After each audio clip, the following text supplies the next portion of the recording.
This is Truly Independent, a show that demystifies the indie film journey by documenting the process of releasing independent films in theaters. Each week, Garrett Batty and I, Darren Smith, will update you on our journey, bringing guests to share their insights into the process and answer your questions. On today's episode, we have Marshall and Michelle Moore joining us. They are the co-founders of the Zion's Film Festival, and Michelle is running the PR for our movies. So we get to have a wide-ranging conversation with them about film festivals and PR. This is Truly Independent, episode 12. All right, welcome everybody. We have another episode today. Oh my gosh, Garrett, how's it going? Good, Darren. It's good to be here, and I look forward to this each week. How are you? I'm great. This week, though, has been off. Like, every day has been off because we're recording this on a Wednesday. We normally record on a Tuesday. My Monday, I was wrapped up in a family funeral, which was sad, but also joyful and beautiful. And so it feels like Monday, but also to Wednesday. It's weird. I'm in a weird spot, but that's okay. How are you? Glad you're with us, Darren, and wishing you the best. And certainly that's probably not a fun way to spend a Monday, but glad you're here. Yeah, thank you. Oh, all right, man. Good. Yeah, we need to get started. We have some amazing guests lined up, but before we do that, we want to do our box office review, and then we have an announcement regarding Faith of Angels, which we're excited to show you. So should we look at box office? We should. And then I actually watched an indie movie this week too. So I feel very accomplished. Done your homework. I did. You want to talk about that real quick? Yeah. I watched a great movie called The Beast. It was a French movie starring Léa Seydoux, and I forget the name of the other guy, but like cerebral, makes you think, multiple timelines, kind of flashbacks, flash forwards. It's about a couple that falls in love at 3 different time periods. And they're like, anyway, I don't want to explain the movie to people. They can go onto the internet and watch it. But I was really impressed. It was at times like, how are they going to end this movie? And then they ended it brilliantly. It was so good. I was very pleased with it. And it was just a great little indie. How about you? Watch anything in the last week?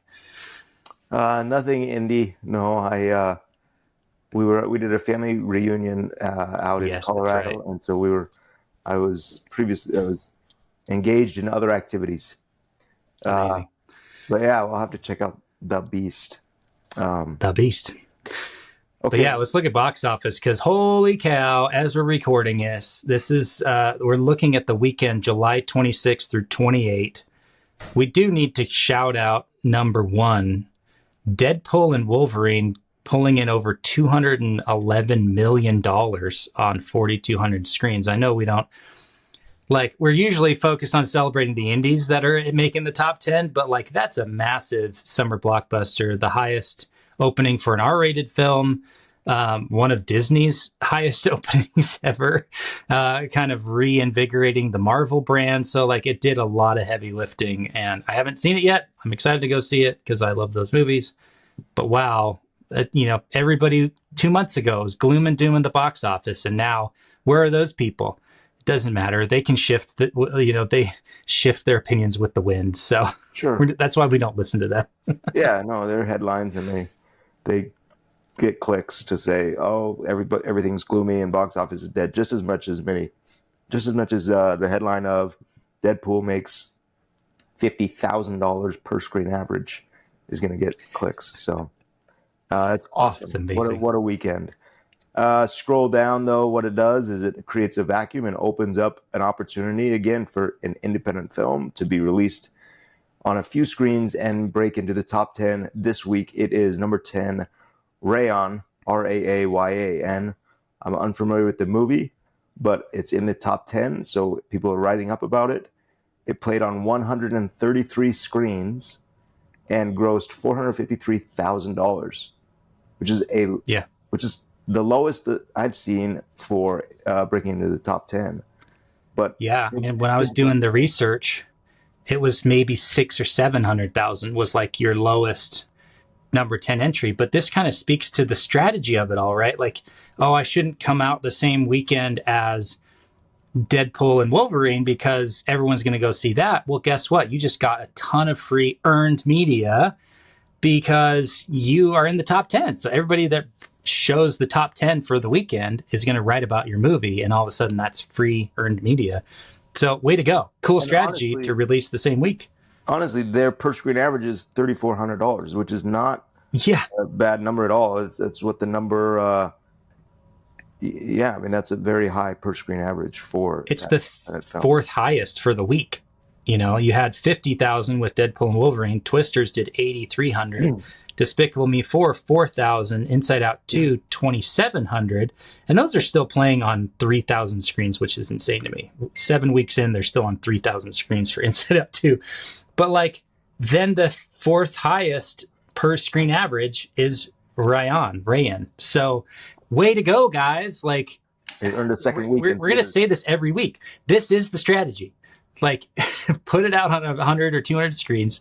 Try to get a high per screen average. I'm really curious to see if they add more screens next week or if they keep the same or go down. But like, my goodness, so smart, because they're using supply and demand for their movie strategically. Instead of saying, let's put it out on 1,000 screens and get $300 per screen, let's put it on 100 and get 3,000. That's way better. As a theater owner, a theater booker, I'm going to say, I want that movie now. I want that movie to play again.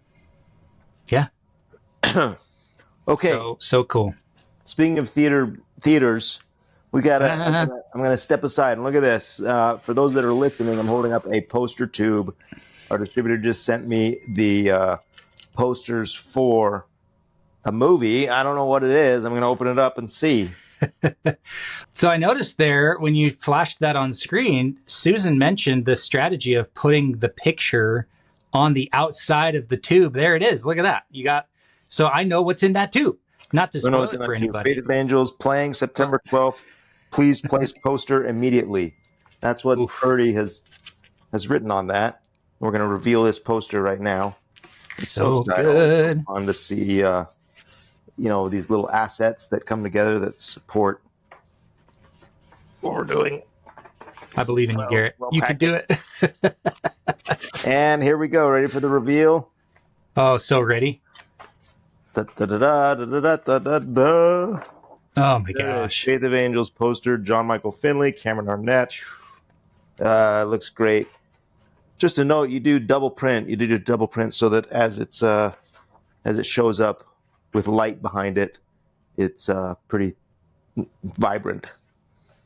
Yeah, nice you job, can tell Purdy. That's legit. That's Thank legit you, Purdy. there. Great job. Oh man, I got mine in the mail as well. I may have already unboxed them because I was so freaking excited. I should share that, like, these. So I got 2 posters in the mail. I got the Carpenter poster and the Faith of Angels poster. Yeah. These are the first 2 movie posters that actually have my name on the poster as a producer, because on the first 2 movies, I was the line producer at UPM. Yeah. Typically, line producer isn't one of the producers that goes on the movie poster. So when I saw that, I teared up because, like, people that know my story, it took me 12 years to produce my first feature film, or to earn my first producer credit as a line producer. And then another 2 years to produce it. Well, no, the next movie I was a producer on, but not on the poster. So it wasn't until The Carpenter that I was like a producer. So we're talking again, 13, 14 years of working, and now it's 2023. So 2009 to 2023, whatever that is, 14 years to see my name on a poster. That's a lot of work and a lot of time. So the emotion was strong when I saw that. So thank you for putting my name on the poster, first of all, and asking me to be on these movies. But my gosh, I can't wait to put them up in my room. They're probably going to replace the Cornetto trilogy that I have behind me. These are custom posters my wife made for my favorite movie trilogy. But, we're going to have to come up with our own name for the trilogy of movies we're producing together. So what's the connecting piece between The Carpenter and Faith of Angels? It's not ice cream. We'll have to tie it together with the third one, whatever the third one is. Yeah. Cool. Awesome. Okay. Very cool. Yeah, let's get to our guest. Amazing. Can't wait. We have Marshall and Michelle Moore joining us today. They're going to introduce themselves, but my gosh, I'm so excited to speak with them. I love talking to them in general, so I can't wait to have them here on the podcast. Let's get into it. Hey, indie filmmakers and movie lovers. This show is sponsored by Purdy Distribution. Since 2011, they've been bringing incredible independent films to theaters, like Garrett Batty's The Saratov Approach, T.C. Christensen's Love Kennedy, and McLean Nelson's Once I Was a Beehive. They've worked with top-notch directors like Mitch Davis and Mark Goodman, specializing in family, faith-based, and funny films. This year alone, they've released hits with JK Studios like Go West and Villains Inc., and have even branched out internationally with films shot in South Africa and Japan. Purdy Distribution works closely with indie filmmakers, designing personalized distribution plans, whether it's a theatrical release or straight to streaming on platforms like Amazon, iTunes, Google, and more. If you have a PG or PG-13 film ready for the world, think about reaching out to Purdy Distribution. They're approachable and knowledgeable, ready to help you visualize your film's distribution.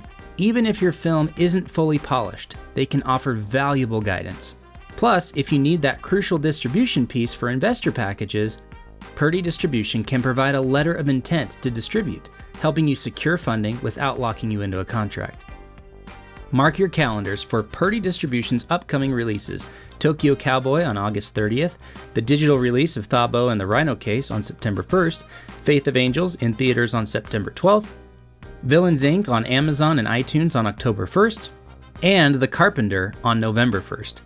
To stay updated on these releases and more, sign up for their newsletter at purdydistribution.com. That's P-U-R-D-I-E distribution.com. Now, back to the show. It's going to kind of go right in as if we already introed you and now we're here. Garrett, do you have a preference on who kicks off on this one? Ooh, nice shirt. Yeah, I can do that. I can All start. Ready? Oh. All right. Hey, there they are. Michelle and Marshall Moore, the power couple. How are you guys? Good. Fabulous. Oh, you guys are the power couple. I'll take it. Thank you. That's going on a t-shirt. So nice of you to be here today. Thank you so much for taking a few minutes and chatting with us about building an audience with independent film. Mm-hmm. We haven't given an intro yet for those that don't know you. Can you give us an introduction? Well, sure. I'll start. My name is Marshall Morris, my wife, Michelle. We are the co-owners and co-directors of the Zion's Indie Film Fest. And, we've been doing that the last few years. We took over a festival that was already in existence and we rebranded it. And, it's been a journey for us. It's been a learning experience for us because my background was film production. Working as a location manager, and then also working for the state of Utah at the Utah Film Commission. So taking some of those skills, putting them together, we thought, this might be a good opportunity, a little later in life to do something for the film community and to give back to all the talented people that are in this state. And I think I would just add so my background where Marshall's is, location work and production work. He's also the former director of the Utah Film Commission. And my background is more in the marketing and PR side. And so when we were looking at the festival, and we've attended many of them, and, here locally in Utah, like Sundance Film Festival is a big festival. And we've been to that multiple times. We've hosted events there in collaboration with the Utah Film Commission when you were there. So I had a taste of film festivals. And, with my background in PR for different independent films and running premieres, I just thought, well, shoot, the festival is just one big premiere day after day. And I got this, we can do this. So we probably jumped in a little with some naivety, but we've learned so much through the process and excited to talk to you guys about that too today. Yeah. Well, however I think that there's years and years of experience that you brought to the festival and you've just done such an incredible job of continuing and growing Zion's Indie Film Fest into something that is really a destination place for filmmakers, from my perspective. Well, we appreciate you bringing films to us and also the service that you give to us as well and the support through the years as a board member and other things that you've allowed us to feel, connected to an industry that we love. What as a filmmaker, and one of the things that we're doing with our podcast, Truly Independent, is trying to help filmmakers, independent filmmakers, really see the wide variety of options there are into and tools and needs that they need to do in order to release a film. And film festivals, for me, have been a significant part of releasing my films. Let's just talk about that a little bit. What is the purpose of a film festival in an independent filmmaker getting their film into, out there? I think if I was to sum it up on what is the purpose of a film festival, the number one objective I feel that all filmmakers should be having on the top of their list is to connect. The film festival circuit is probably the best place, outside of something like AFM or NRB, different places where there's conferences going on where there's a lot of different distributors. But a film festival gives you that chance to connect with other filmmakers, which could then lead to additional projects that you could be brought onto or collaboration with them. It lets you connect with audiences so you can see how people are going to react to your film, the good and the bad and the ugly, all of it. And then also with distributors. And that's one of the things I think our mission with ZIF is to, connect those filmmakers, audiences, and distributors. And look, who doesn't want to see their film on a big screen, right? We all can see it on a computer screen, but the festival allows you the opportunity to have that film scene in front of a large audience on a big screen. And what I've learned in doing this is something that I never knew before, that there seems to be some sort of a mystique about filmmakers from audiences. Audiences feel like the filmmakers are over here and the audiences are over here. Well, the festival is meant to bring the audiences and the filmmakers together. And that's why I love the Q&A sessions after the films, because it humanizes the element of making a film. It gives you, opportunity to hear the struggle that it takes to make an independent film.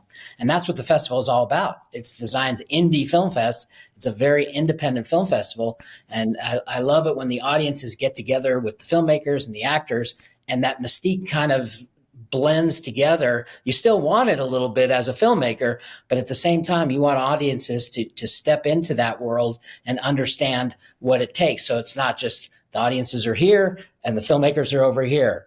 We want to bring them together, and we think that's what the festival does. Amazing. I think you guys covered a lot of ground in that answer, which is awesome. But I'm curious for the filmmakers in the audience, like, how do you use a festival strategically? If you've got a finished film, your goal is to get it out in the world, theatrical release, like similar to what we're talking about in this podcast. How does the distribution, or how does the festival play into that strategy? Where does it fit? How do you do it strategically? Like, what are some of from your side, like, how do you see that fitting in? What I see from our side is that we have filmmakers all over the world that will submit and attend our festival. And I think if I was to put a filmmaker's hat on, I think diversifying, like where you're going to your festivals and getting a word of mouth, from people in different communities, different states that are now a support of your film. And so that as you're preparing for that theatrical release, you may have now somebody in Atlanta, Georgia, or in Dallas, Texas, or in Maine and in Utah, these different places where there's some great film festivals to attend. That should be part of your strategy, and not just submitting blankets, across Film Freeway, but have some strategy into where you want to be seen and who's attending those film festivals. I think is an important strategy that we're seeing more as we've grown, as the festival continues to double each year in attendance and in submissions. We're seeing just some very talented filmmakers outside of, those that we've worked with for decades that we love, like Garrett, like we've worked on many films together. And you've supported many films here locally, but it's fun to see the talents and the skills from outside of the state too. And one of the things that I love is how the filmmakers, once they've been accepted to the festival, how they start promoting and inviting and getting people to come. I mean, we do our part too. We'll use social media. we'll go on local news and promote the festival and talk about a few of the films. But one of the great things is once a film's been accepted to the festival, you can run wild with the invites to the screening. That would include, distributors, potential, people who would take that film and put it into a format to show later. So I think that there's plenty of opportunities once the film is accepted in the festival to broadcast it out to the world, and we work in partnership with the filmmakers to get the word out. And you guys do such a good job at that. I know that last year, and I don't think it's not any secret, that Faith of Angels played at the Zion's Indie Film Fest and was selected as the opening night film there. And immediately when that selection was made, that announcement was made, as a filmmaker, I said, look, my goal is to get a distributor to see this in a theater, in an audience setting. And so, it became a very, very valuable tool to say, at the Zion's Indie Film Fest, we're going to have a full, they are going to provide a full audience, basically. And I've got to do my best to make sure a distributor is there to see that experience that I'm creating. And we really created a full experience with that by having the cast there, John Michael Finley coming in from out of town, Cameron Arnett coming in. I mean, that's the kind of experience that we want everybody to have, is, to put your best foot forward in the festival environment. And as you guys know, but the audience might not know, is that we had basically 2 full theaters on opening night. We had to add a second screening, and that's our hope for every opening night and every screening, really. Sure. Yeah. Or, it resulted in conversations with distributors. So the festival was just this essential tool in getting this film out there. And Faith of Angels isn't the only film that you've seen that happen with. I mean, it seems that each year there are films in theaters that premiered or debuted at Zion's Indie Film Fest. Can you talk about those? Yeah, and I think that's a great question, and it's strategic also. Like, we've had our first year in operating it, our opening night film was Waterman, which is the story of Duke Quannamoku. It's an amazing documentary by Isaac Halasima, and it performed incredibly well at ZIFF. It received the Audience Choice Award, the best documentary, and then we have a special award that's kind of like Best of Fest, and that's the Zion Spirit Award, which Faith of Angels won last year as well. So it's the one that we feel like recognizes best our mission as a festival. But that opening night, as I've talked to the directors of that film, it helped just propel them into their theatrical distribution marketing strategy, because it already had, a huge word of mouth screening. You had visual assets, that you could use in marketing your film. You had testimonials that you could use from audience reactions. And so, yeah, we like to try to partner with filmmakers in being an asset to their marketing plan. Yeah. Well, I was listening to all this, and I remember when we had Purdy on, I think it was episode 4, they were talking about how, as a distributor, they were coming in and they liked seeing how the filmmakers were presenting their films. If they had posters created, if they had any marketing around it, if they were pushing it out there, like, how do they see the marketing in their film? And that gave them kind of an insight into, oh, these are going to be good people to work with. I like their approach. I like the way they're positioning this movie. But I do want to dive in a little deeper on that. You said it was strategic about the distributors there. You mentioned things like AFM and NRB, like, you've got markets and you've got festivals, and sometimes those are two different things.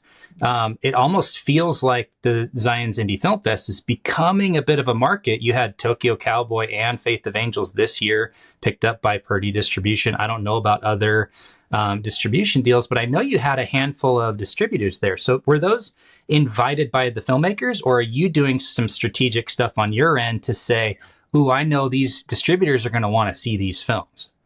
And it's the latter. So we definitely have a list of different distributors that have reached out to us, or that we're aware of, because we work with them in different facets of our everyday business.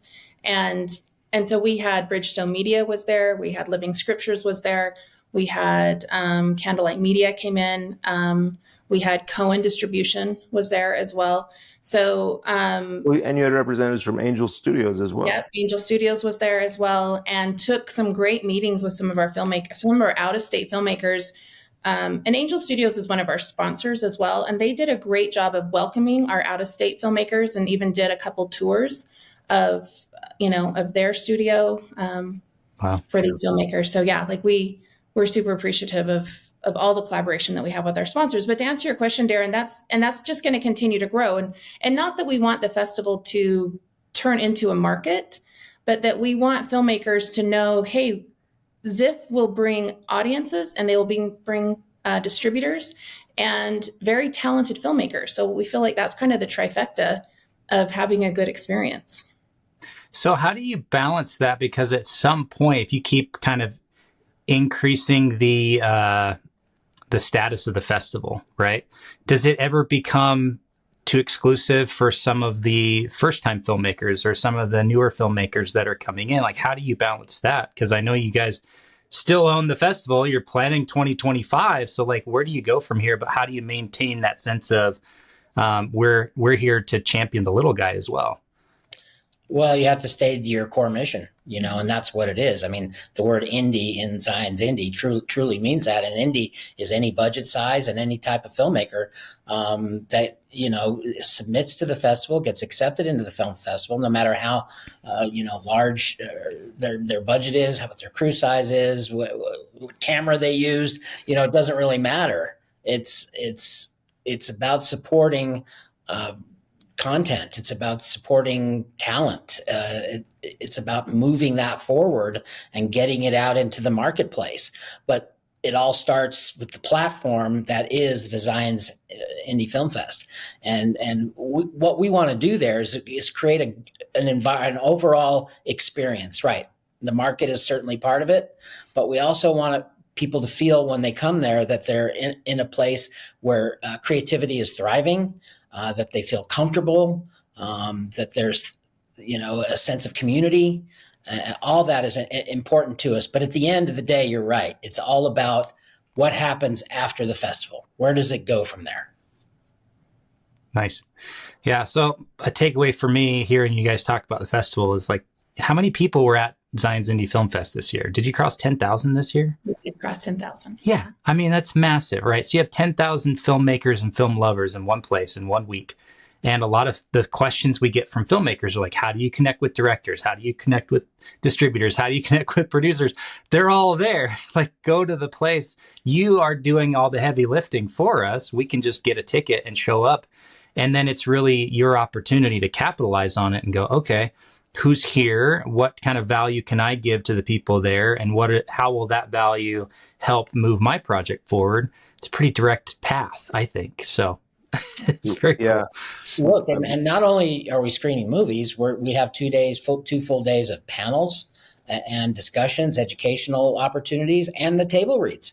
The table reads have actually led to, films being done in the future based on those table reads. So we're going to continue to do that as we move forward.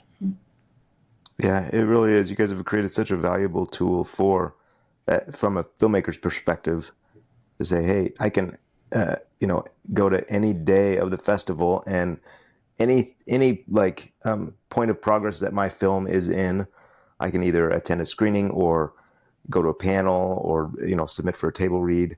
So whatever stage I'm in, there's beneficial information that's being shared, or meet with distributors. I mean, that was one of the highlights of last year, was sitting with various distributors after screening a film to 900 people, and having those discussions. Yeah. And we'll continue to do, we have a filmmaker lounge that we put a lot of effort and time into to create those opportunities for those intimate conversations, and discussions about your film specific, so that it doesn't, sometimes as the festival grows and it's super crowded, we've attended Sundance.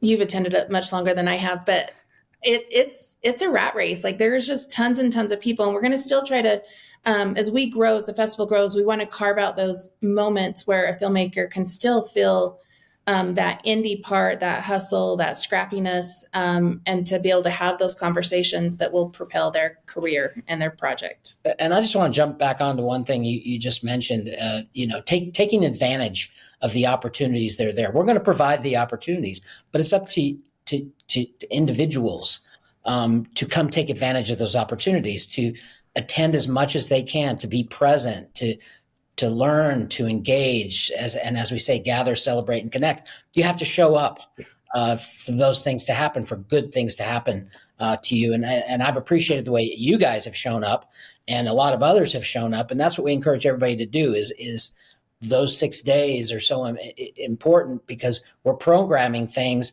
that hopefully have value to producers, to first-time filmmakers, to students, across the board, and to audiences. But you got to show up, for those things to materialize in the future. Marshall, you just answered what was going to be my question, was that essentially what do you see as a festival director? What do you see that filmmakers do or don't do that would benefit them at a festival? And so ultimately it is show up and participate in everything that you've provided. Anything else? The only thing else that I would add, and it goes right along with showing up, is just maximize that experience, especially if you're a traveling filmmaker. It's not just in your backyard or neighborhood. You've invested some time, some resources.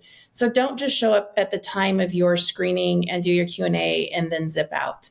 Like, we do a lot of communicating with our filmmakers, and there are still some over the years that come in just, to be part of that. Like, they'll just show up for their Q&A, and we're so grateful, and that's wonderful.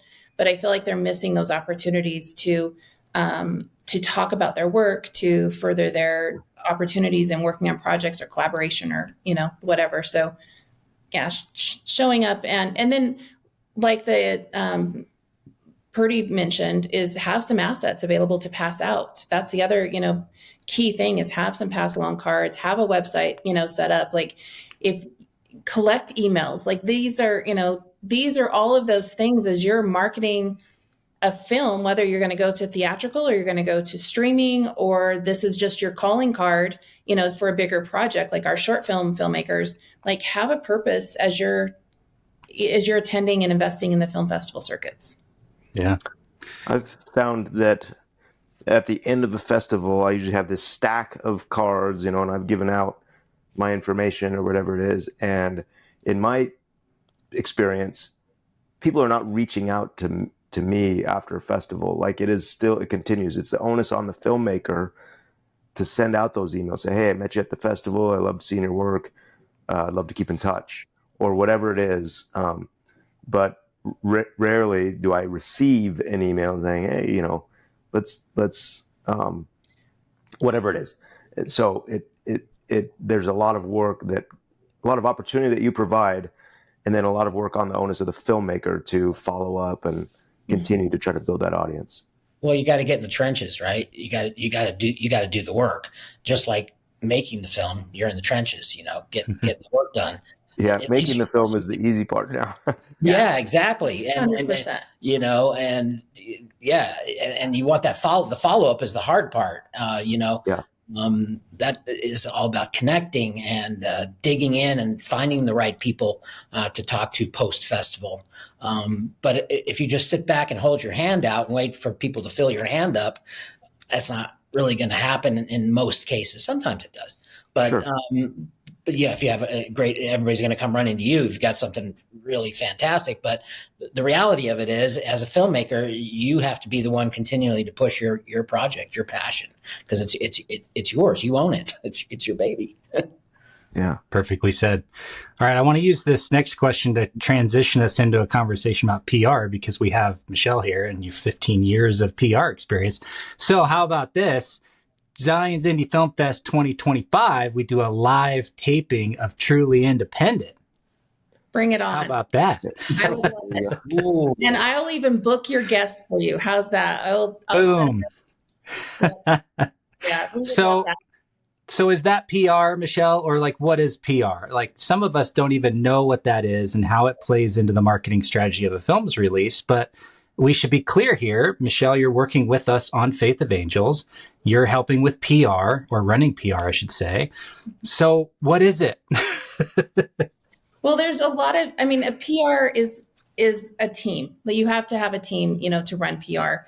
And it can mean many different things. So I've played for the last 15 years, I've played in the stadium of earned media. And there's also social media that is part of, PR and getting the awareness out. There's paid media, which is, your billboards and your radio advertisements and, print, all those type of things. So where I've kind of carved out a niche in what I've done with independent films, and here even I would just say regionally. So I work really closely with our local media in Utah, Arizona, Idaho, and some in California. And that's kind of just what I've been able to carve out with the independent filmmakers that I've worked with. But I've also been on other teams that have a theatrical, nationwide release. Like I've worked with Angel Studios and Pure Flix and Samuel Goldwyn Films on, some different things over the career. So I think that as you look at PR and as you try to dissect those different elements, you've got to know that there's these different categories as well.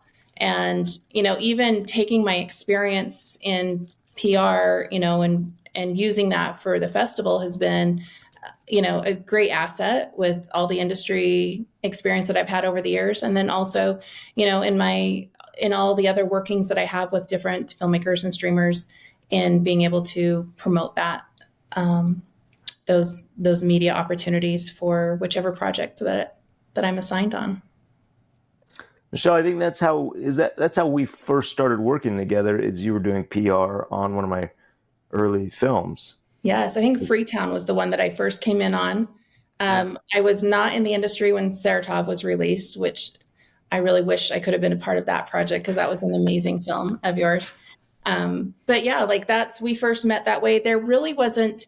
So my background was actually in publishing. So I worked for different publishers and did PR, worked with book review editors and all that.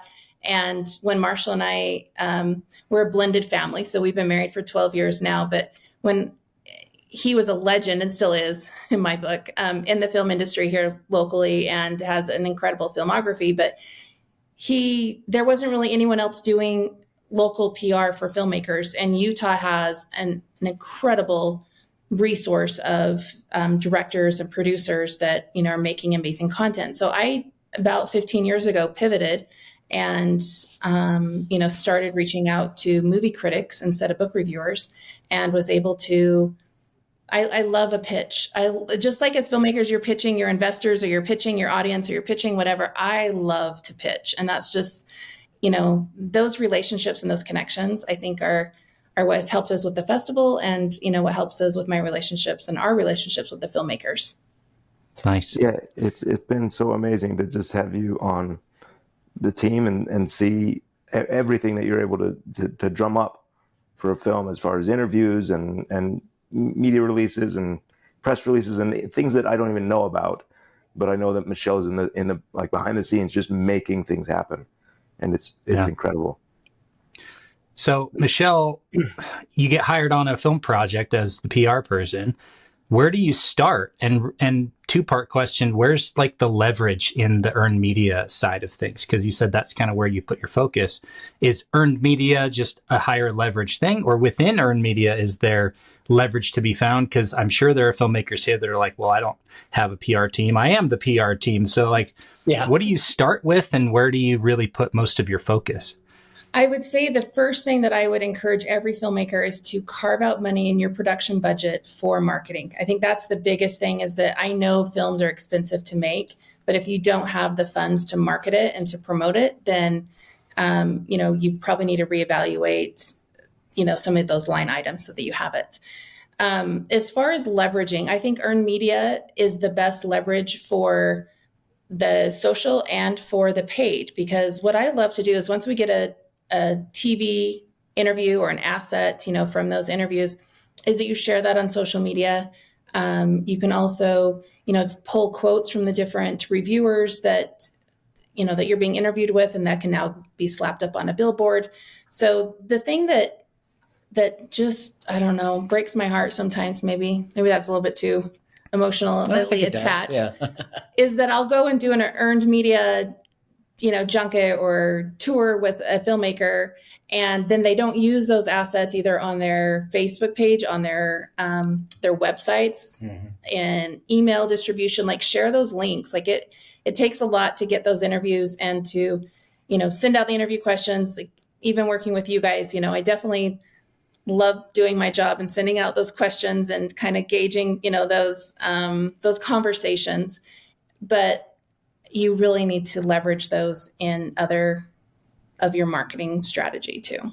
There's so much value in having somebody else talk about your film rather than it just always coming from the filmmaker. And so if there's a clip that's saying, here's a local news story on this film, then that resonates a lot more with people, I think, then. And I would even encourage those that are listening to this podcast that even if you don't have a theatrical deal in place, but you're filming, like, contact your local media and just like, here's a production that's filming, in a city, and get the story written up about the production part of it. If you're seeking distribution, get a story about your finished product and that you're wanting to get this out. And, now you have an asset that's from like a local ABC affiliate or NBC affiliate, CBS, Fox, and now you can send those out to other distributors. So you don't have to be in a theatrical run to get press. And that's what I think some filmmakers forget. Yeah. So with these relationships that you're talking about with these media outlets and the people that have audiences that you could tap into, I mean, I kind of know the answer here, but like, how important is it for the filmmaker to foster those relationships and start building those, as opposed to, oh, I'm just going to hire Michelle? Very, very important, because you'll be able to start doing it by yourself. So if you're like, I am the promoter of my film, if you're fostering these relationships, then they're going to appreciate when you send them that pitch or any updates on your film. I also think it gives you the opportunity to learn to speak in sound bites and not just drone on about, the different elements of your project, because when you're on TV, it's usually like 3 to 4 to 5 minutes. And, we at the festival this year, we had John Michael Finley and Cameron Arnett on with ABC. And that's probably the longest segment that I've ever booked on a network station.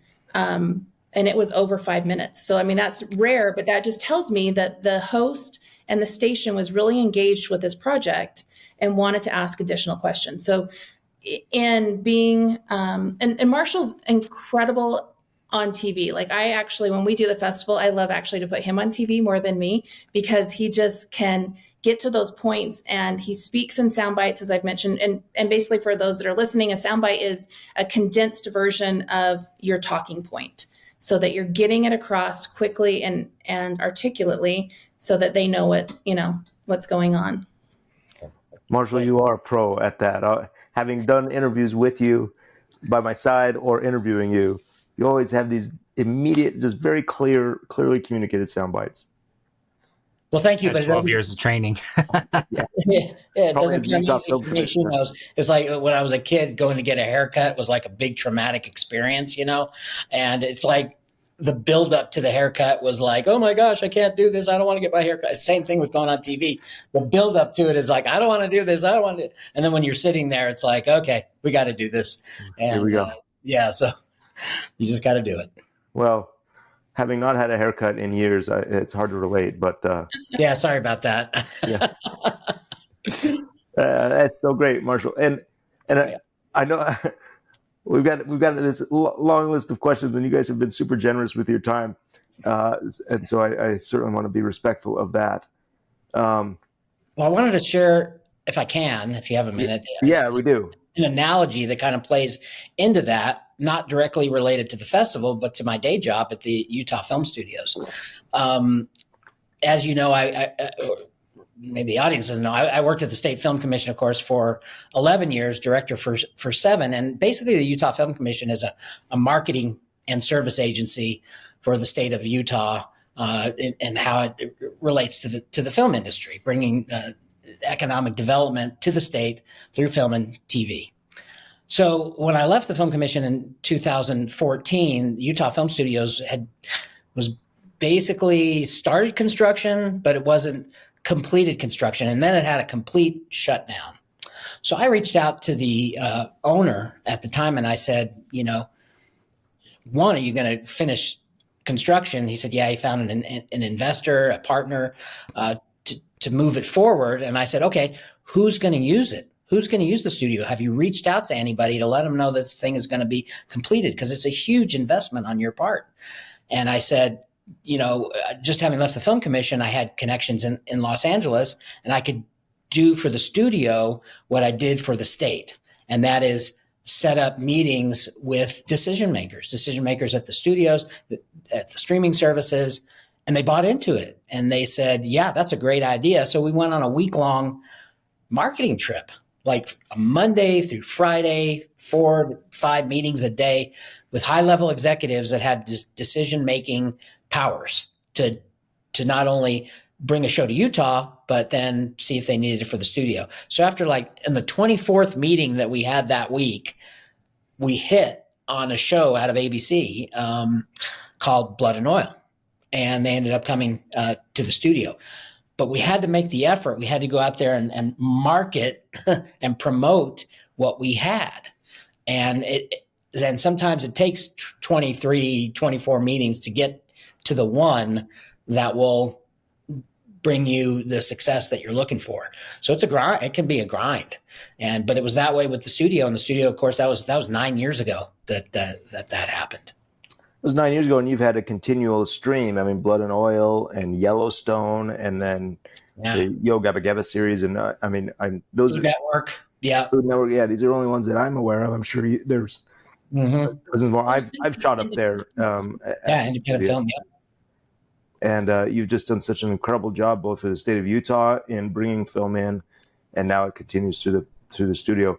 You and I first met, Marshall, when you were the Utah Film Commissioner, and I was producing my very first independent film, and I reached out to the Film Commission, not having any idea really what the Film Commission was, but I think I needed locations or something, and the fact that you not only took my call and paid attention to just kind of this, nobody filmmaker, which we all are, still to this day I am. And then you showed up on set when we filmed. You came to set. The Film Commission was so supportive. I think they brought a backpack or a hat or something. That's right. For all the crew members. And I just thought, wow, what a community that you've built and continue to build. And we're seeing that the fruits of that now, I think, in the film studio and in the festival, and it's just remarkable to see. Well, I just know how hard it is to make things happen, to get it, from script to screen, and I admire anybody who can do that, who can raise money, who can put a budget together and do what they set out to do. And that needs to be recognized and rewarded in any way. And if it's just a matter of just paying attention to the fact that it's being done, that was a big deal. Plus, I liked your name too, Garrett Batty. I was like, who is this guy? I got to meet this guy. So that for me was a big part of it. And just like you said, supporting no matter what budget size or whatever. And that translates to the festival as well. Yeah. Marshall, Michelle, thank you very much for being here. This has been one of my favorite interviews just because of the variety of topics we've been able to cover with one power couple in the industry. It's pretty amazing. I'm excited to get my T-shirt. I went online and did the thing. Yeah. So, I'm looking forward to wearing that thing around. We got your face and Darren's face, power couple. We're gonna have it at the festival. Oh yeah, that there one. Yes. But seriously, thank you so much for this opportunity. We hope that people that attend ZIFF feel that love and that the genuineness that we have. Gather, connect, celebrate is our motto, and we really put all of their needs first and foremost, and then it just trickles down to having a successful festival. And we have some new stuff, coming up at the festival. We're going to launch any announcements, anything you want to breaking items. So we did a kickoff and we announced we are going to have So first off, a couple of things we're going to continue to do. We have it last year. We launched a short script category that's continuing this year. We're increasing our student outreach because we have found that like veterans like Marshall in like the location department, there's just different departments and crews that have a lot of veterans and not a lot of, young blood that's coming up. So we want to, help introduce them to our veteran crew. But the other thing that we're going to do is we're launching a commercial competition. So this is something that they did at the Utah Film Commission, and we're doing it at ZIF. And so there will be cash awards and prizes and recognition and collaboration with other, like I mentioned, veteran filmmakers. And that's going to be launched September 1st. As to make a commercial for the Zion City Film Fest, 30 seconds. We'll launch it, September 1st. They'll have rules and guidelines, and then we'll show the winning three, I guess the top three at the festival. And like Michelle said, cash award. So we're real excited about having that kind of participation to not only promote the festival, but get people involved in making something. And then I'd say the other one is that we are going to continue that one-on-one series. And so we've had Dan Farr was our first one. We had Brandon Fugel last year. And this year we have some invites out to some top Hollywood from out of state. Friends. Yeah.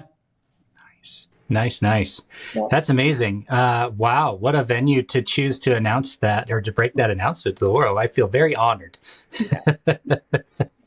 Well, so cool. Thank you both for joining us. It's been an amazing conversation. We can't wait till we get to see you in person. And Michelle, I'm sure we'll see you on a Zoom call sometime this week because we're in the thick of it with Faith of Angels.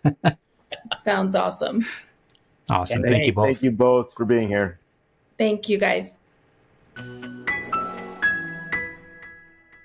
Wow. Those two are amazing. I love them individually and together, but on a podcast, my goodness, they showed up today. For hours, and I know that because I have. They are so great, and just this wealth of knowledge. Yeah. Well, and I just was sitting there realizing how great they are as people, because I don't think we hired Michelle to do PR for us when we were doing the festival.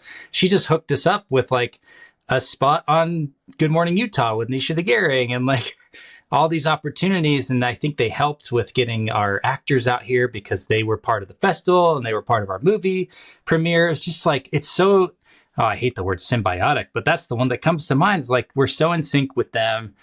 And it wasn't well, we could do this if you pay us $10,000 a month. It was just they're so great. Not to say they work for free, but I'm just going to stop digging a hole for myself here and let you talk. They're great. They're fantastic. Good information that they bring to the table. So thanks, Darren, for arranging that interview. Yeah, amazing. All right. So first listener question from last week, we had a heck of an episode and got a lot of good feedback from it. But one was I feel the struggle as well. Sometimes it's hard to kind of keep pushing through a project when times get hard. How do you do it? Well, and I think it goes back to what Marshall was saying in our interview earlier. It's that's the work. It's just kind of expanding your mindset to include every aspect of the job of being a filmmaker, not just the film production, not just the fun part of running a camera or directing the movie or writing the movie. It's if you want to see this through the end, if you want a theatrical release and have a profitable movie, you got to take ownership for all that stuff. And when you take ownership and take responsibility, it kind of just reinvigorates you and says, okay, well, no one else is going to do it. So do I want the outcome? And do I want it more than the current, pain that I'm experiencing? Yes, I do. And then you can reset and you can keep working. But practically, sometimes you do need to step away from your computer and take a walk or go kiss your spouse or hang out with your kids for a little bit and feel better so that you can come at it with a better mindset. But yeah, it's not all sunshine and rainbows, but it is most of the time. It's amazing. We get to make up stuff and then turn it into movies with friends for a living. That's amazing. Yeah, you're right on. And it's a great question. And one, I should probably listen to the answer more than give an answer, because I definitely relate to those in the trench moments that you're just going, why am I doing this? There's got to be an easier way to make a living or to tell a story or to whatever it is. That is good perspective to step back and think there are worse things to be doing than making films for a living. That's a pretty neat experience and neat opportunity. So That's a good reminder. Yeah. I didn't mean to be a downer on that question, but it's a great. it was a vulnerable episode last week, so it's been neat to see the response and people saying, keep going. Yeah. Okay, so Darren, we've covered box office. We've spoken with Michelle and Marshall. We've unboxed the poster for Faith of Angels, and things are just right around the corner for the open. So exciting times for sure. There's a lot of moving pieces and a lot of moving people, and it's just so fun to be a part of it and to see it all happening and to be able to contribute in some small way. So thanks, man. This is fun. Great episode today, and see you next week, dude. Okay, thanks everyone. Thank you for listening to this episode of Truly Independent. To join us on the journey, be notified and screenings, and ask us questions about today's episode, head over to 3coinpro.com/podcast and put in your name and an email address. If you're a fan of the show, please leave us a review on your favorite podcast app and be sure to share with a friend. Thanks for listening, and we'll see you next week. Our intro and outro music is Election Time by Kjartan Abel.